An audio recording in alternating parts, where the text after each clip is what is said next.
Good morning and welcome back to another marvelous Monday. I hope your day is off to a great start. I want to take just a few minutes and go through our schedule for the week. Remember, you guys have one of these in your folder really fast. There's already a video up for this. Make sure you check that out. I'm going to work on your model drawing right now. Remember, we're on to Unit 2, so we're back to Day 1 today. Make sure you've been practicing those facts. You should have been working on your 5s last week. Make sure that you're jumping in on those again today for one more round before we start a new number. And then you've got that multiplication race. I have directions up for that game too.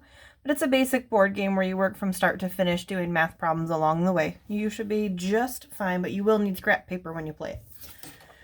All right, on to what I promised you with help with right now. Let me jump in on the video a little bit. Is that better? Okay. So, wrong side. So I already marked it out for you. It says the top surface of a desk has a length of 6 feet. The length is 4 times its width. So what is the width of the desk? So if I'm reading this, first I have to decide which one I'm going to figure out. I've got a length, and I know that that length is 4 times the width, meaning it's 4 times bigger than the width, because that's going to change how I write my model drawing. So if I'm looking at this, what is the width of the desk? Make sure you fill in your sentence with an answer for that.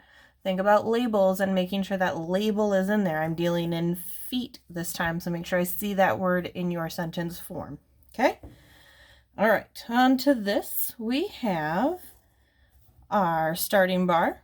I know that I'm dealing with the desk width.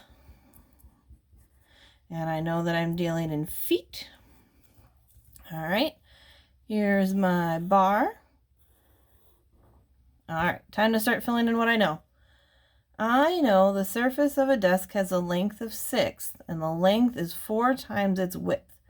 Now this one's kind of weird because I'm trying to find a part. I want to know what the width is, and I don't really know my total or anything like that, but I do know one of my measurements for sure, and that is 6 feet.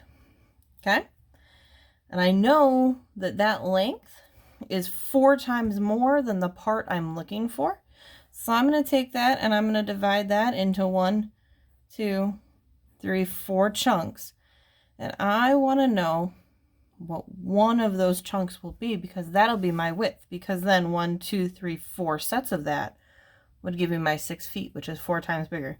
This one was really tricky, so I'm actually going to take you all the way through the math on this one, because I don't know that we've done a whole lot of math problems like this. This is what we were working on when school let out, and B, I don't think we've done too many model drawings like this.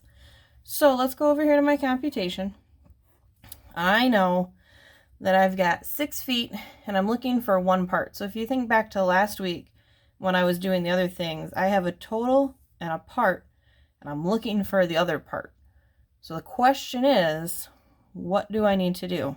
If I already have my total, it takes me down to division or subtraction, because I'm going to split that off to find a part.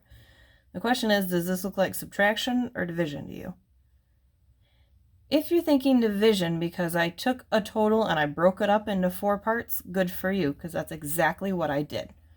You can do this a few different ways. I know my total is 6, so that's what's going to go inside my box. And I split it into 4 parts. We could go like that. Or you could write your division like a fraction. We did that right, we were working on that right when school let out.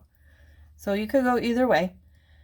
I'll go this way just because I think we did more of this. I think that's where more of you are comfortable. So 6 or 4 will go into 6 one time. I can subtract off. That leaves me with 2. And you can turn that into a decimal or a fraction, whatever makes you happy. I'll go decimal just because this one will turn into a fraction. So I have to add in a 0. Now I can bring down that 0, but because I added a decimal point to keep my place values where they belong, I have to move that decimal point up. And 4 goes into 20 5 times with none left over. Okay?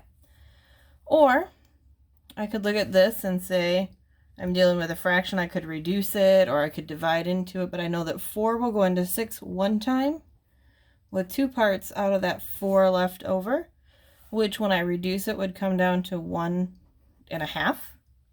which is the same as this because we know that 5/10 is a decimal form of half. Either way, this will be the width of my desk. So make sure as you do your sentence that you fill that part in and then get that explanation off to your teachers. Have a great day, guys.